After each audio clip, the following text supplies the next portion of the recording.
ফ্রান্সের নরমান্ডি শহরের রুয়েনের কাছে একটি টুল প্লাজায় পুলিশের প্রিজন ভ্যানে হামলা চালিয়ে বন্দীকে নিয়ে পালিয়ে গেছে হামলাকারীরা।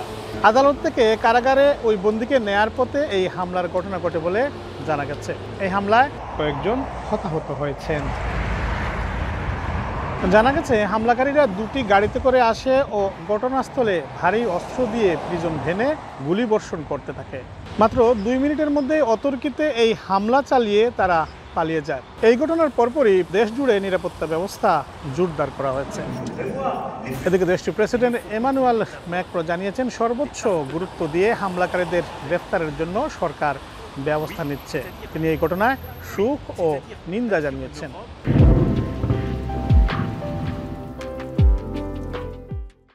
mise en œuvre pour retrouver les auteurs. আর দেশটির প্রধানমন্ত্রী গাব্রিয়েল আতাল জানিয়েছেন, সর্বোচ্চ গুরুত্ব দিয়ে এই ঘটনায় অভিযুক্তদের জন্য গ্রেফতারের ব্যবস্থা নেওয়া হচ্ছে, এতে ঘাবড়াবার কিছু নেই।